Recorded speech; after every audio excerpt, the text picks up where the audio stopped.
This is J. Krishnamurti's first public talk in Madras, 1976.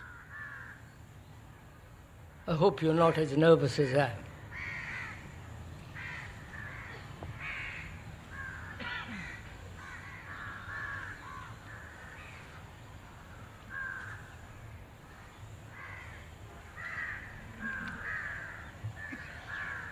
As there are going to be several talks and a couple of discussions, or rather dialogues,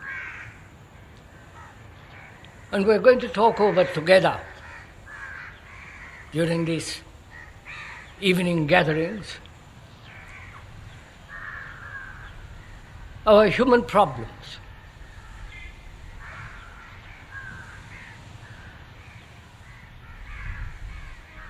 The problem of hurt,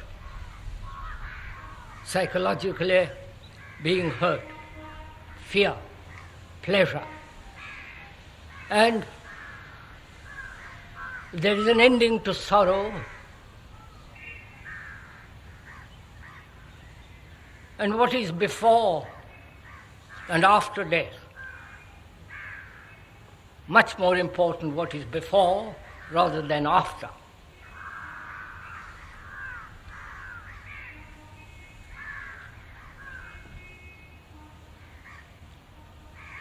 So first of all, before we go into all the rather complex problems of our human relationship, I think we ought to establish between ourselves what it means to communicate.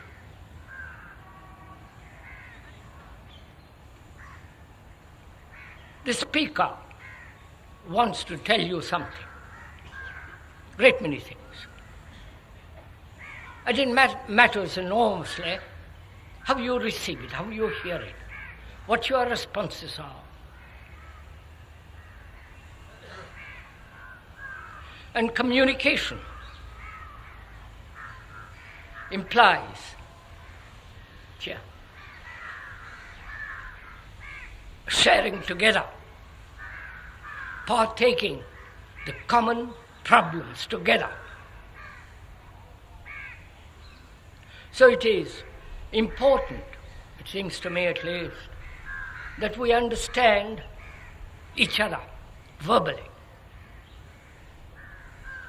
We are using ordinary English language without any jargon, without any special significance to any particular word, but using words that are common to both of us when we are speaking English. Communication implies also that we listen.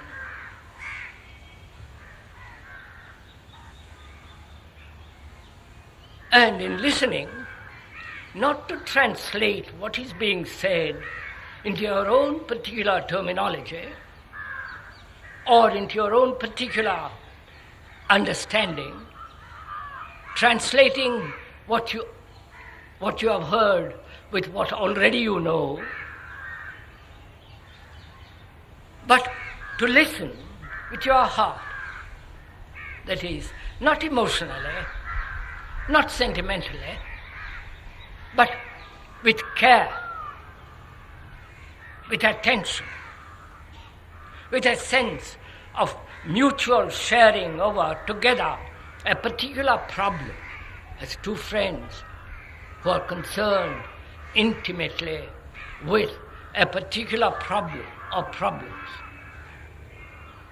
In their conversation, they're trying to understand each other.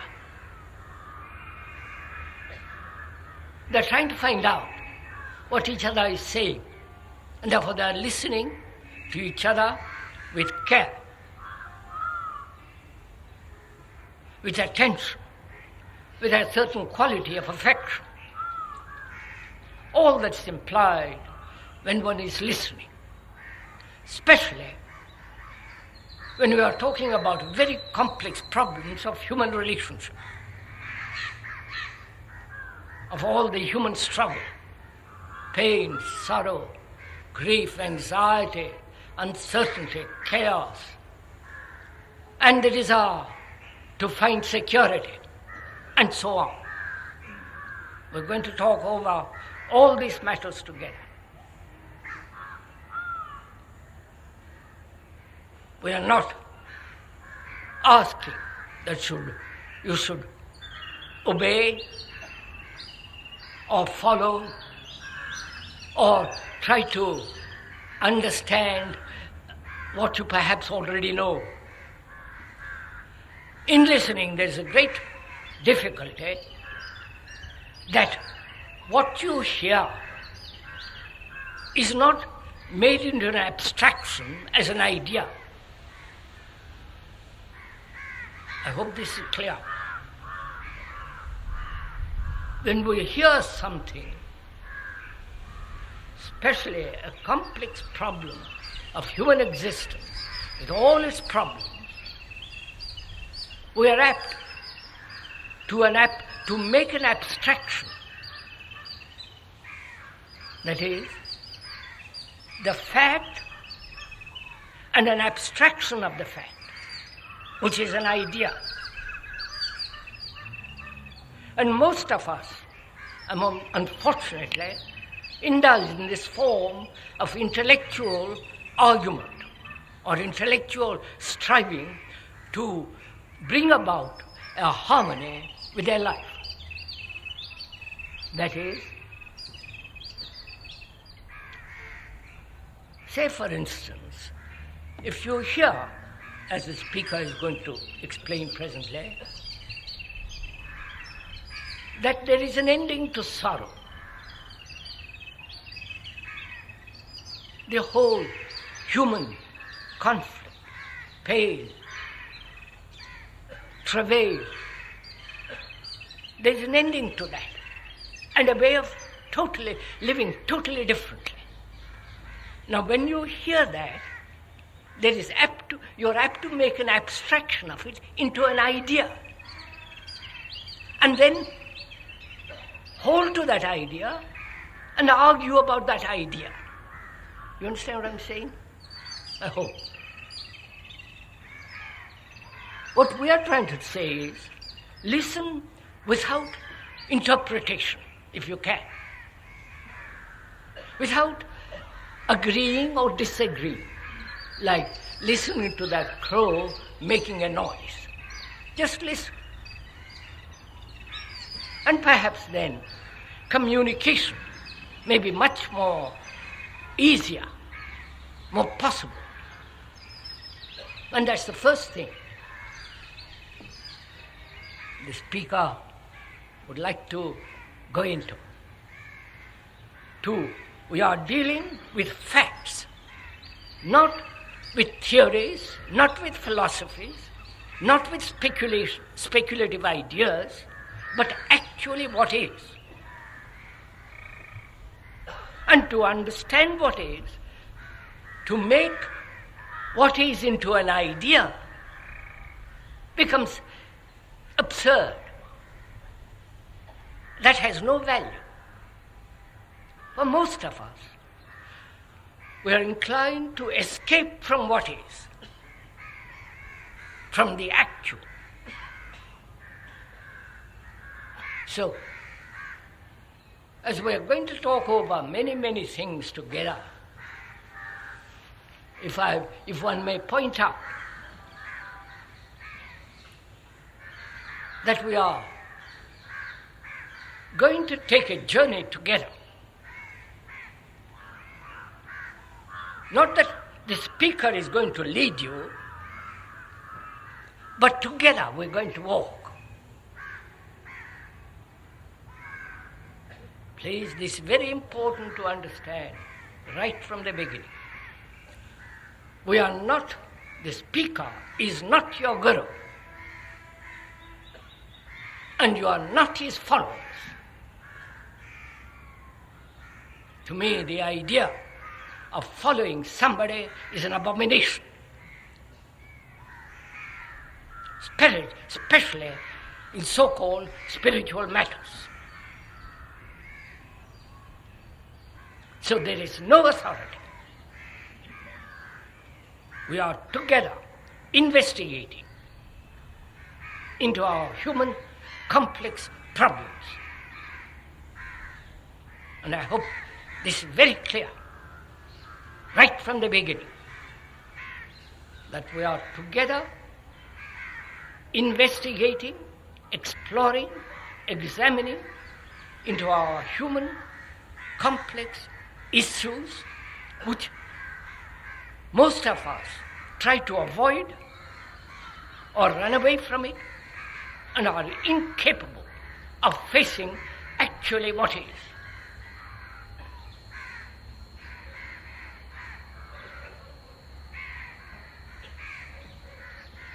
So communication implies that we are sharing together. So in sharing something, it's your responsibility how you share it. Whether you are serious or flippant or merely argumentative or sentimental or romantic, or you've got your own prejudices, and translate everything or with those prejudices. So if we are taking the journey together, exploring, investigating into our problems, we have a responsibility. You're not just listening to ideas, conclusions, methods, systems, but we are investigating into the structure and the nature of our brain and our mind and our action, our daily action. Because we're concerned with our daily existence and whether it's possible for human beings to transform themselves radically. Because as one observes throughout the world,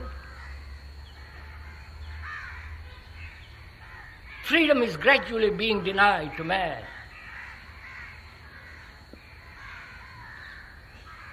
Human rights throughout the world are gradually being chipped away.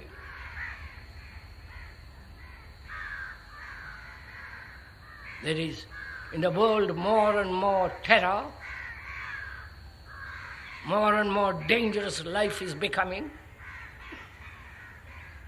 because of overpopulation, economic division, national division, racial division, the limitation of one's own so-called culture, tradition. All these are factors that are closing around one in the trap of political, religious, economic, social trap. And we're going to investigate together, and I hope this is perfectly clear, that we are together investigating into our enormous, complex problems of sorrow, love, and that quality of beauty of a mind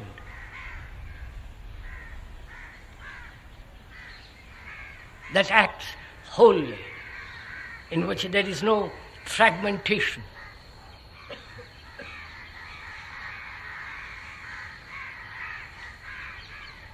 If you are willing, and I suppose you must be willing because you have taken the trouble to come here,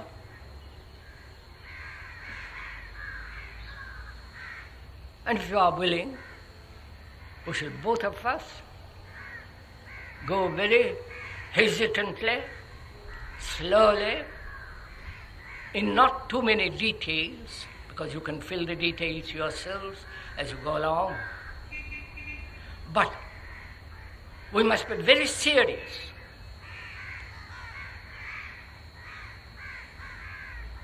It is not a form of entertainment on Saturday evening where you forget your problems and you enjoy a lovely evening. We are dealing with your problems. Problems of relationship, problems of fear,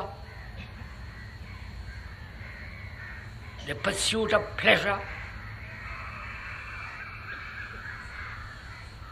that overloaded word love with its beauty, and if there is an ending to sorrow, finally we have time and inclination. What is meditation? Because all this concerns our daily life.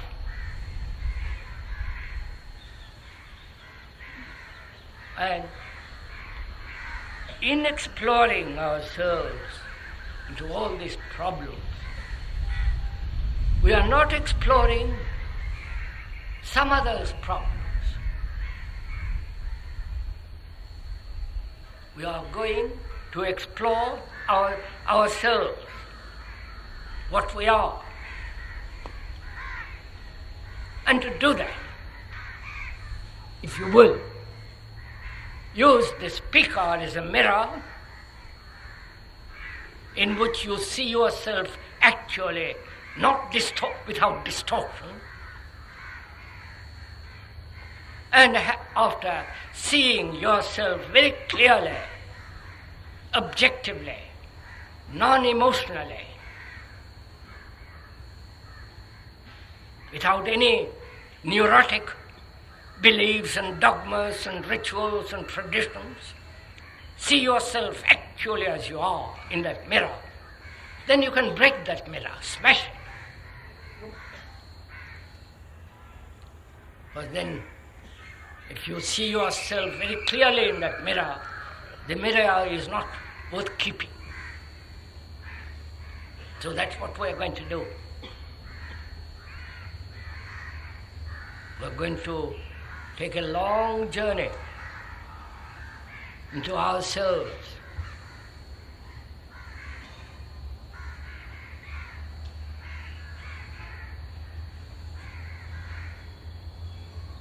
And that requires a mind, a brain, that is willing to go very far, not stop halfway, but go to the very end, find out what it all means. Why human beings have suffered so endlessly for millennia upon millennia. Why there are wars. Why man is violent, cruel, bestial. Why there is so much terror, violence in the world.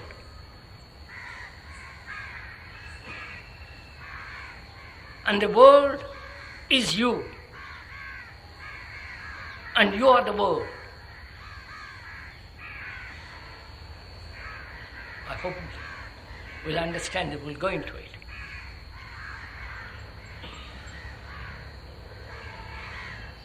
Unfortunately, I must talk, mustn't it? It's too bad.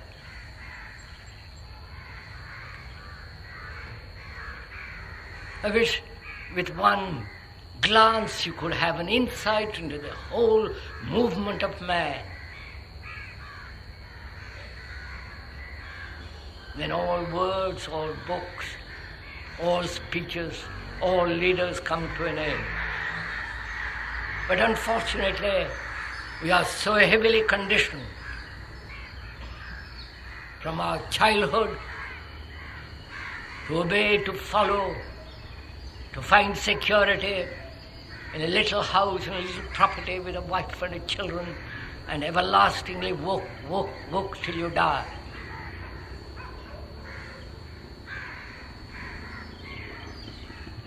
So, when it goes around the world, America, Europe, in different parts of Europe, and come to this country,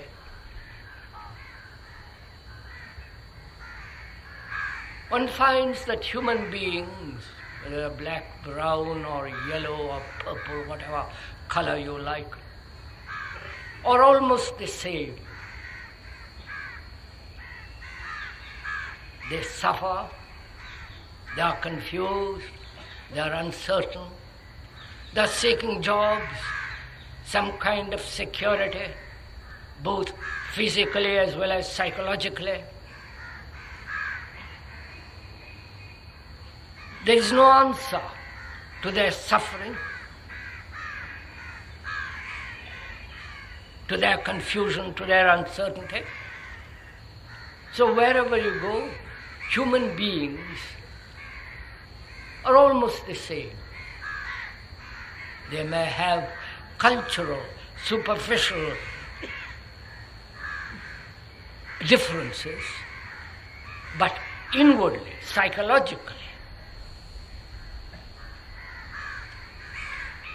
they are essentially the same. So you are the world, and the world is you. Right? Listen to it carefully. We're not saying agree or disagree. Find out. You suffer, don't you? You're uncertain. You're confused. Governments all over the world are destroying you slowly, without your knowing it. There is dictatorship all over the world. And slowly, without your knowing, unconsciously, human rights are being taken away. This is happening all over the world. And wherever you go, this is the problem. The problem of agony, indifference, callousness, selfishness. Each person working for himself is called individuality. And when one questions individuality, is there such thing as an individual? The word itself means indivisible. That is, a human being who is not fragmented is an individual. But when he is fragmented, as most people are, 99.9 people, fragmented, they are not individuals. They may think so. That's their vanity. That's their arrogance.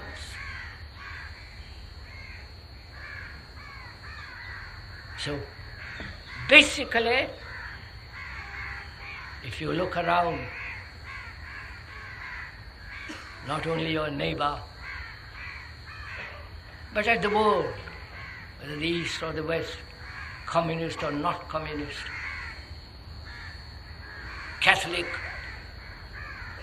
or Buddhist or Hindu, they all go through this mill,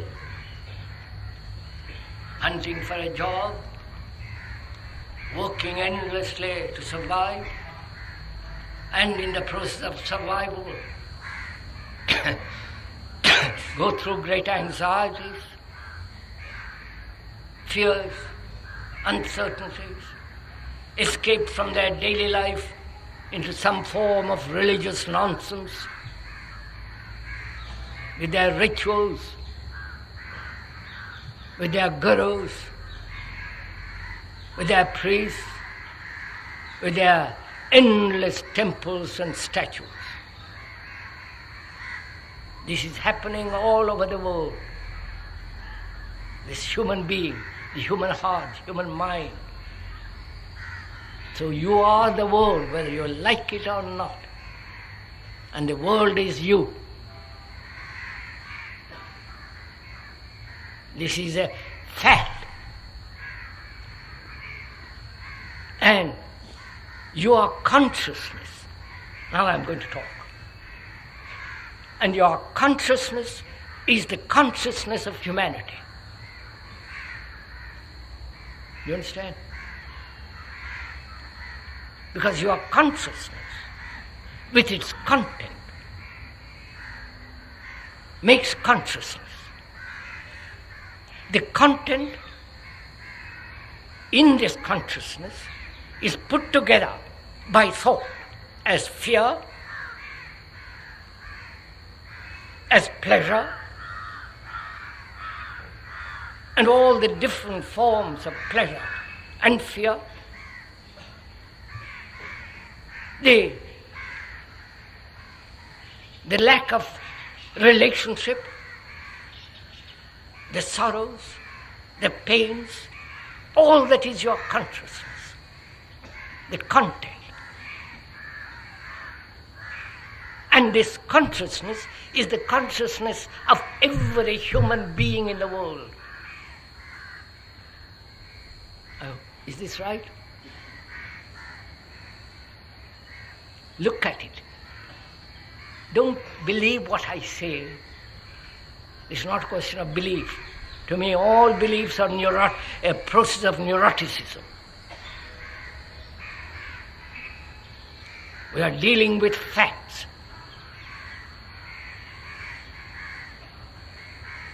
You are uncertain, so is the American. You go to temples, you go to churches. Now the churches are becoming less and less populated. So they are attracting them by dances and all kinds of stuff. Here too, here much more superstitious, much more traditional, much more bigoted, narrow condition through centuries. But underneath it all, you are like everybody else in the world. Right?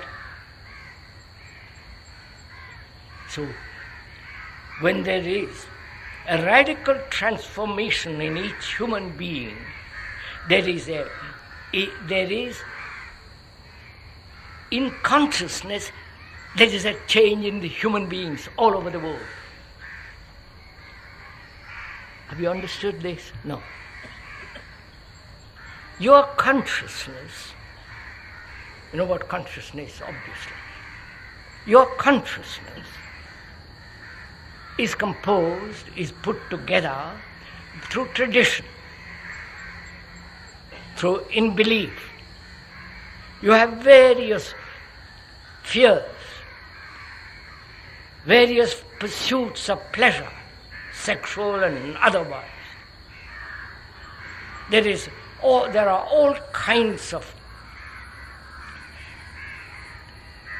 agonies, pains, grief, sorrow, and ultimately fear of that which you call death. All that is the consciousness of every human being. That's clear, isn't it? The peripheral idiosyncrasies and tendencies and character are brought about by environment. You may call yourself a Hindu with all your superstitions and all the rest of it. And the other may call themselves a communist, but both are conditioned.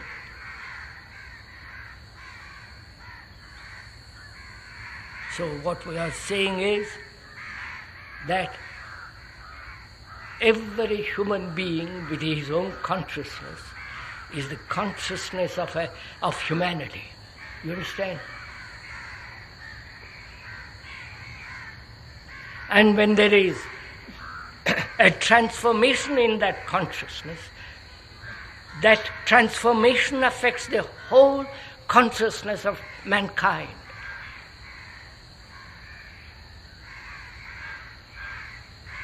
Look, Hitler affected the consciousness of mankind, hasn't he? No? Stalin has affected the consciousness of the world. The priests in the name of Jesus have affected the consciousness of the world. The Buddhas, every movement, religious, have affected the consciousness of the world. So if there is in you a radical, profound revolution psychologically, then that change affects the consciousness of humanity.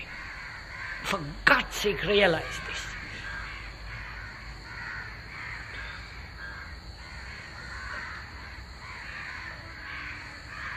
So it becomes enormously important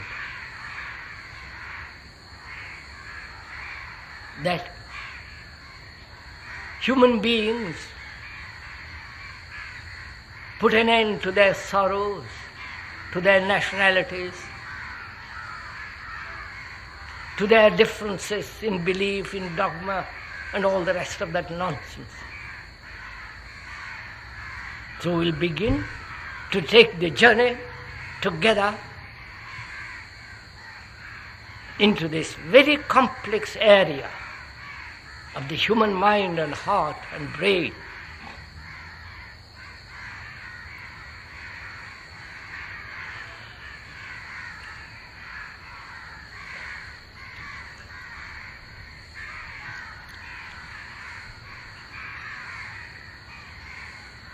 First, the most important thing in our life is relationship.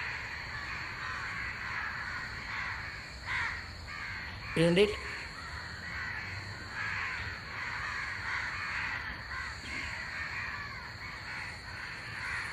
Be quite sure that you don't accept what the speaker says, but we are investigating together. We say the most important, one of the most important factors in our daily life is relationship.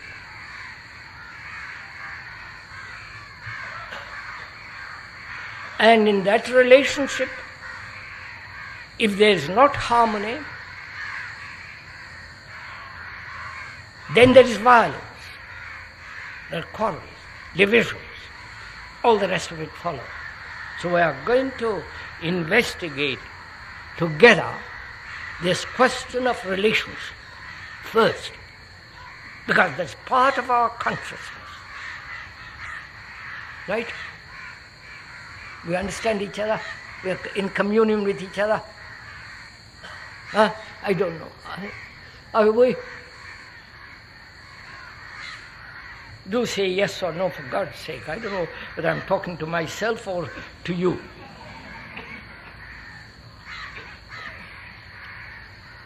So what is relationship? Probably you have never thought about this. What do we mean by relationship?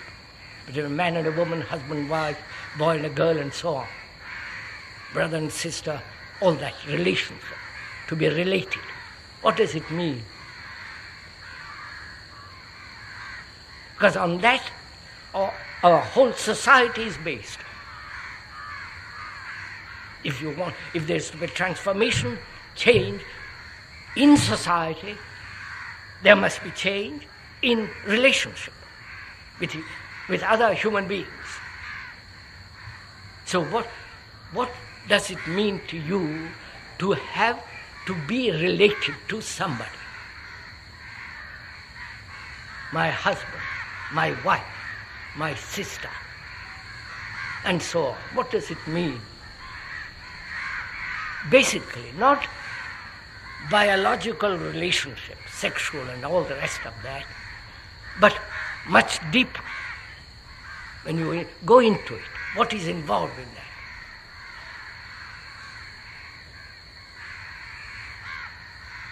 Shall I go on with it?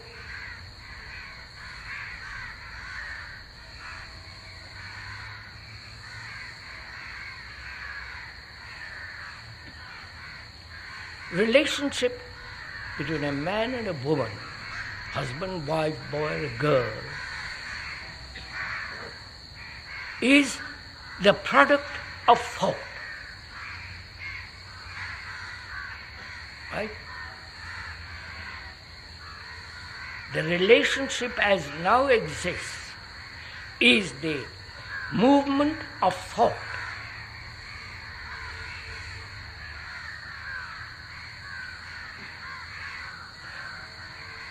That is, you are married to a woman, man. In that relationship, there is not only sexual pleasures and all the rest of it, but also there is the nagging, the assertive, the insults, the possessiveness, the domination, the cruelty, the indifference. You, the man going off to the office, they're ambitious, ruthless, and coming home and trying to be very affectionate to your wife, if you are affectionate. All that, if you observe very carefully, is the movement of thought. That is, you have a picture of your wife, or she has a picture of you. Right? Don't you have it? Huh? God's sake, what are you all pretending? Don't you have an image about your husband and she has an image about you? What is that image? Put together by thought as a reaction to all that is happening to you during the day and night.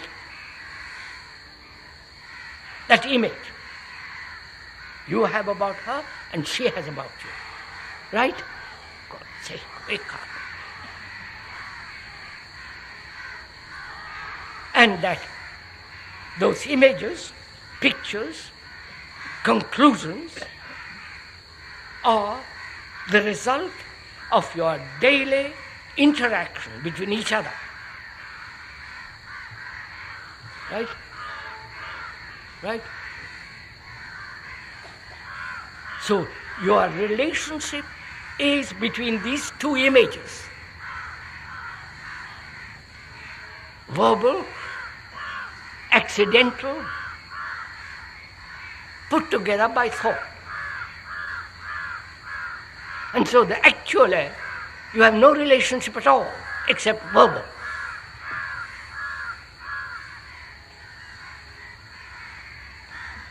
Am I saying something extravagant or actual?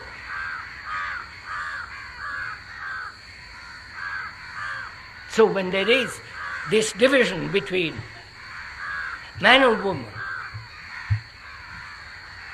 with their images, how can there be any kind of relationship? You understand? Relationship implies not only physical contact, but living at the same level, at the same time, with the same intensity, which is love. Right? Oh, God, thank you. You understand what I'm talking about? Do you? So the problem is to live with each other without forming an image. You understand what I'm saying? Are we communicating each other? Do tell me, will you? Look, you have an image of me, haven't you? That's why you're all here. Obviously. That image, put together by newspapers, propaganda, reputation, and so on. You have that image, and you are actually not listening to what is being said, but you are observing that image and looking through that image to find out what he's saying. Right? Oh, no? So the problem is in relationship whether it is possible not to create a picture, an image, a conclusion about your wife or your husband, sister, and so on. Is it possible? You understand my question? Then only there is a relationship between two people.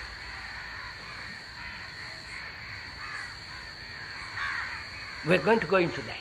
Whether it's possible for a human being to live together without a single image. Because these images are separating. You understand?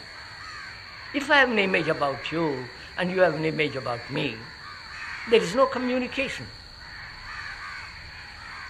Right?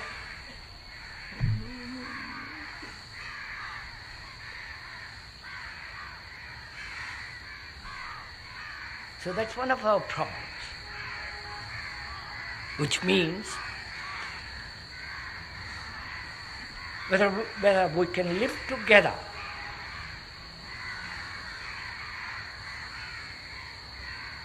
so that I don't make a picture of you and you don't make a picture of me. If you see the importance of not making a picture, an image, see the importance, the danger of it, then there is totally different kind of movement taking place. But the first thing is, do you see the danger of it? You understand what I'm talking about? Do you see the danger of making pictures about people, conclusions, opinions, judgments, which are all movements of thought, right? So we have to go into the question of what is thought. Are you interested in all this? Or rather tired at the end of the day? As I said, this is a very serious matter. If you are not serious, don't listen to, go away. It's not worth your sitting here. But if you are really serious, because we are dealing with humanity, with human beings, with you, and if you are not interested in yourself, in your misery, with the ending of your misery, ending of your fear, sorrow, and all the rest of it, if you are really not deeply, profoundly concerned, then you shouldn't be here. I really mean it. It's a waste of your time. Much better go to a cinema, or to your guru, or to your temple, or do some ringing bells and so on.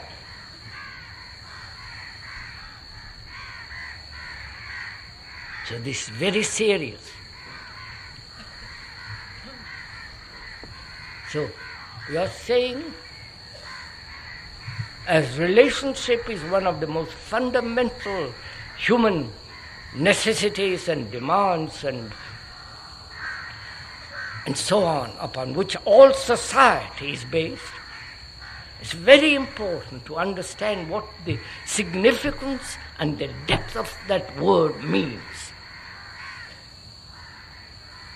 We said, in our relationship with each other, we form conclusions about each other. And these conclusions become pictures, images, which divide you and me, wife and husband and so on. Now we are asking whether it's possible not to have any image between man and woman, husband and wife, so that they are actually related. To find out if it is at all possible when I go into the question of the movement of thought. You understand?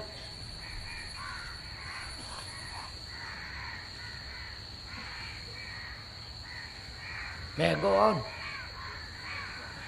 Are you actually listening, observing yourself, or am I just talking? And you're just actually casually paying little attention to what is being said.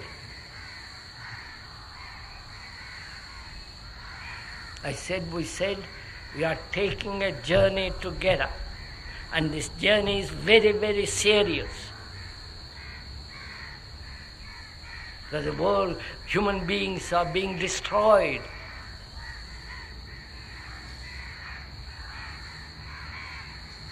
Man thought, human beings thought at one time they would be saved by science.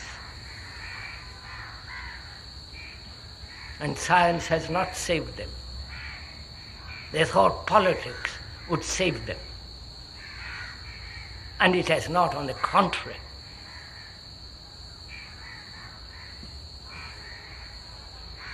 The electorate dictatorship is not helping them either. And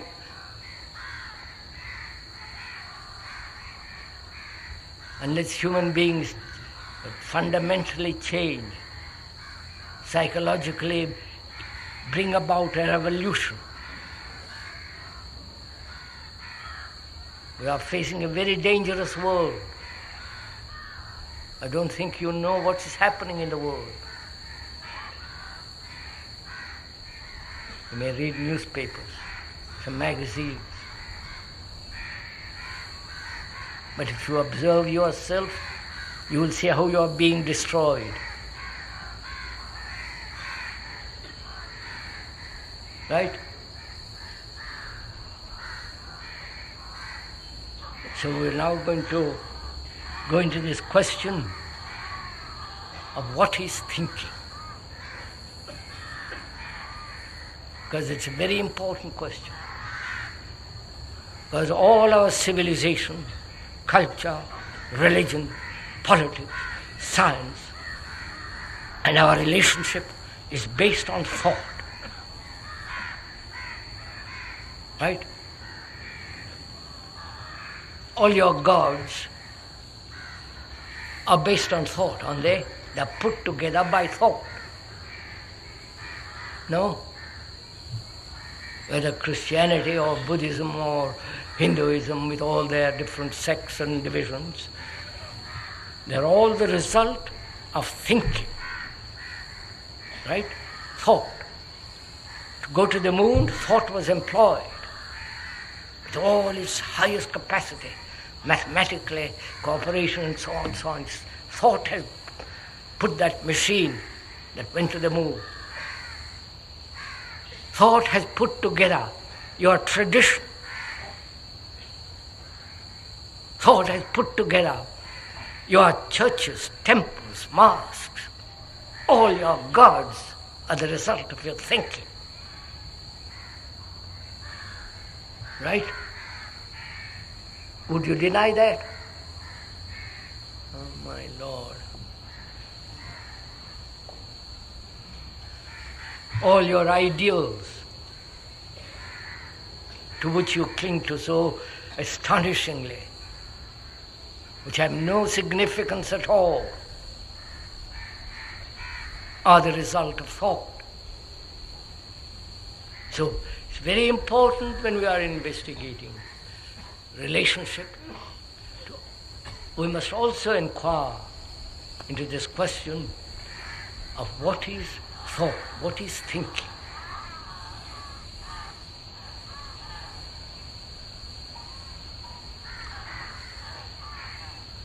Please don't accept what the speaker is saying. Observe it for yourself, in yourself. Exercise your mind, your brain to find out, not swallow something somebody says. Whether it's scientists or the gurus or your leaders, find out.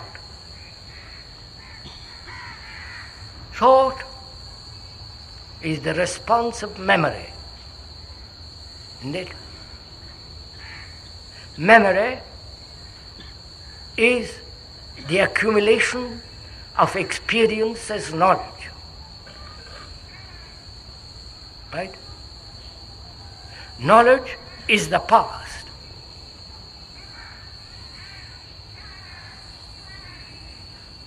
So there is knowledge as experience stored up in the brain cells. Please listen to it. Stored up in the brain cells as memory, and that memory acts either skillfully or not skillfully. Our whole process of education, from the school through college and university, if you are lucky enough to go through university, is the cultivation of this memory, and that memory is used skillfully or not skillfully in earning a livelihood. Right? Engineer, science, all the rest of it. So thought is the response of memory. If you had no memory, you won't be able to think. So memory is a material structure. That thought is a material process. You understand?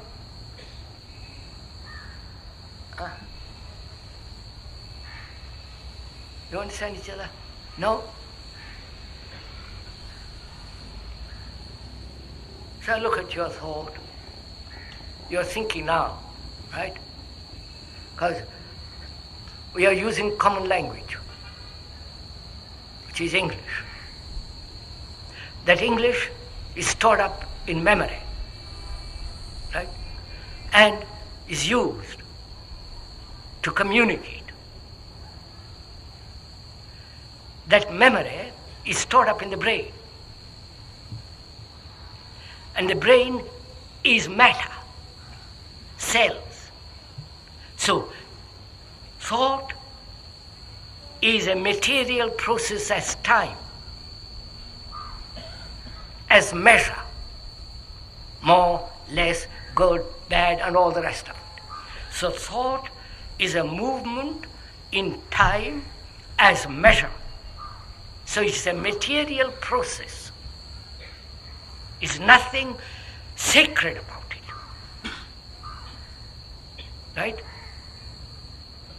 The scientists are agreeing to this. So you will then perhaps be able to accept that when I use the word scientists are saying this, say, but Joe, you must be right.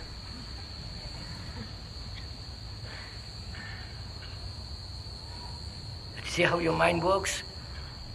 You want a higher authority, which is a scientist, says to you, they agree with what the speaker is saying, then you say, well, you agree also. You don't work it out in yourself. You become slaves to tradition, to authority, to governments. Because you all want to be secure, both biologically, physically, and psychologically. And that's what is happening to you.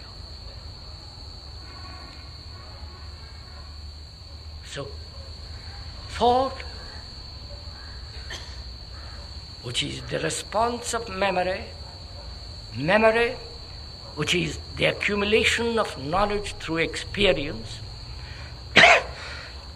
is stored up in the brain.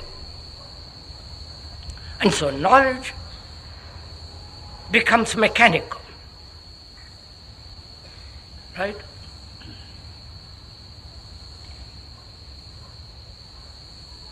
So knowledge, which is cultivated very carefully through education, makes our lives a mechanical process. Right?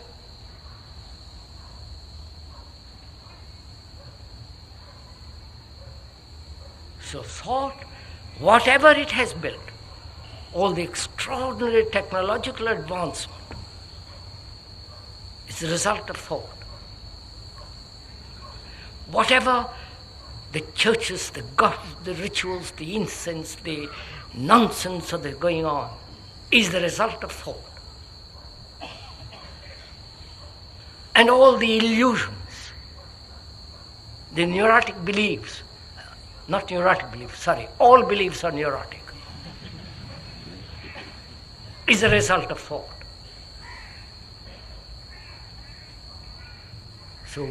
So thought, please listen to this. Watch it in yourself, you'll capture this instantly and see the extraordinary thing that thought is doing. Thought, because it's based on time, knowledge, the past, is fragmentary. So whatever thought creates, puts together, must of necessity be fragmentary. Nationalities, right, to which you cling to, is put together by thought. There's your nationality and somebody else's nationality. So there is division. Wherever there is a division, there must be conflict between the Muslim and you know what's happening. All the result of thought.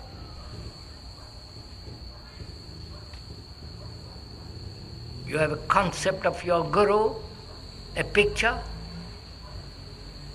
and you think you know what enlightenment is, and the poor guru says, I have got it, and you follow. All that is the result of thought. The Gita, the Upanishads, all the words that are put together in the world in the name of religion are the result of thought. So fragmentary, mechanical. Right? So where there is an image put together by thought about your wife, husband, and so on, that brings about fragmentation. So do you realize, see the truth, that, or have an insight that thought is fragmentary, limited? You may reason very cleverly, argue brilliantly, quote extensively, scholastically, but it is still limited because it's based on knowledge. Knowledge is the past. And there are scientists who are saying the ascent of man is only possible through knowledge.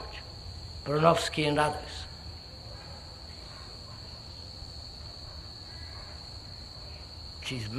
The ascent of man, that is, man can progress, evolve something or other through knowledge.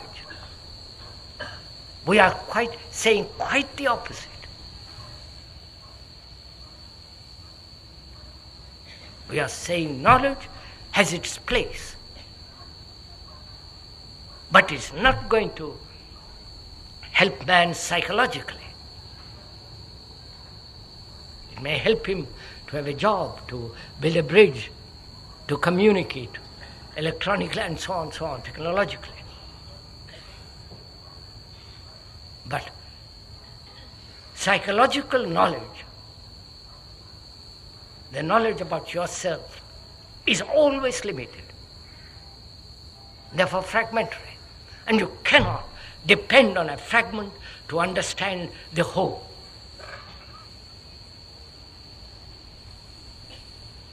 So if you see the actual fact that thought under any circumstances, however refined, however crude, however selfish, is limited. And therefore, it can never find what truth is. It can invent what truth is. It can speculate about Brahman and all the rest of that business. But what it speculates, what it thinks about, is still fragmentary. So, if you actually see that,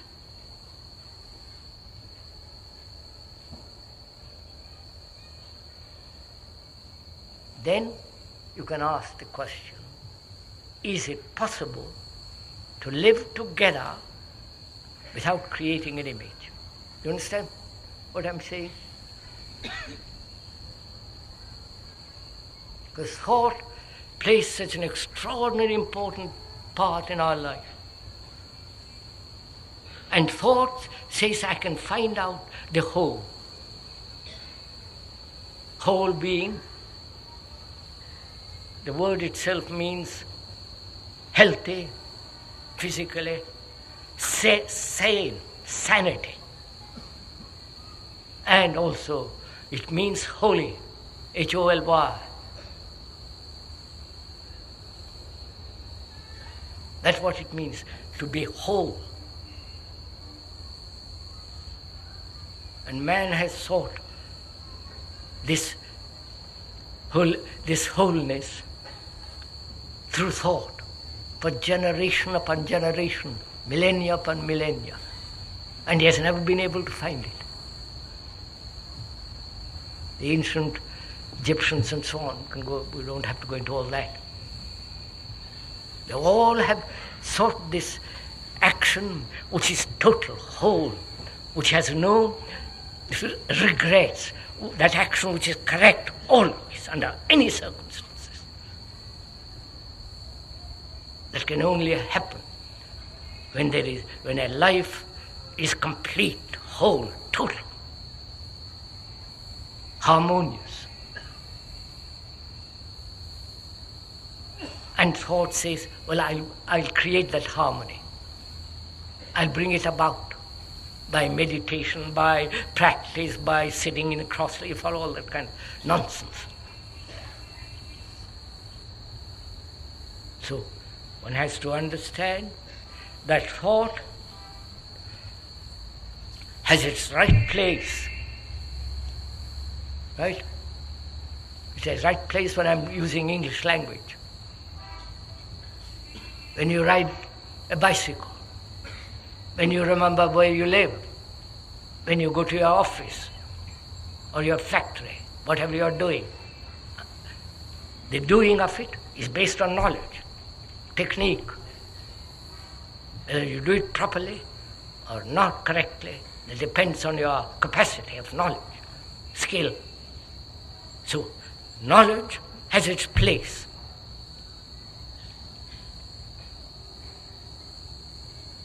But thought wants to creep into the psychological field. You understand? This is where the difficulty arises. We don't see the importance of thought and knowledge its right place. You know, the word art means putting everything in its proper place. That's the meaning of the word art, A-R-T, where it belongs. So we are learning together, please listen, we are learning together to put thought in its right place.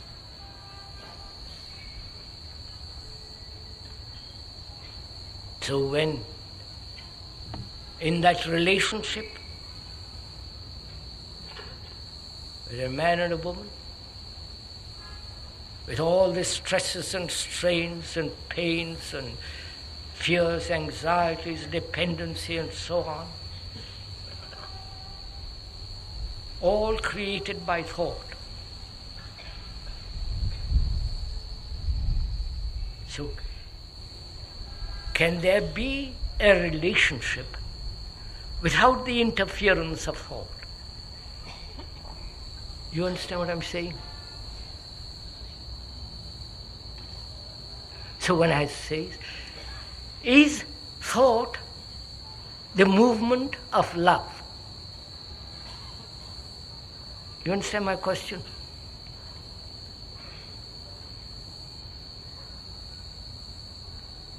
When you say, I love my wife, I don't know if you do,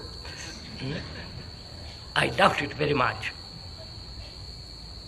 or my husband, you laugh at it, don't you? God, what a bowl you have made of this, haven't you?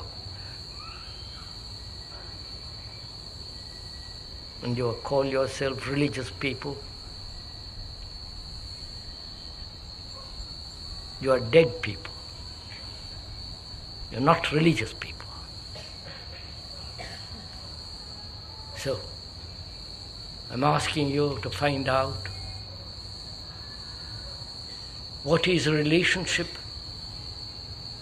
without the movement of thought. Movement of thought which is based on knowledge. What takes place when there is no image between you and the woman or the man? No image, no conclusions. Then is there not that thing which you call love? Again, that word has been so spoiled, so vulgarized, so spat upon. It has become a sexual affair.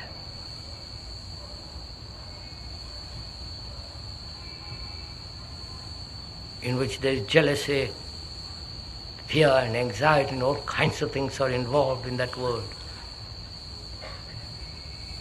So, if you are taking a journey with a speaker, you have to find out for yourself how to live a life, not a method, living a life without images.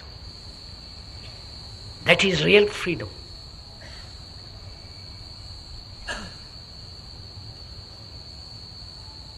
And it's only when there is freedom, there is love. There is beauty. But we'll go into all that another day.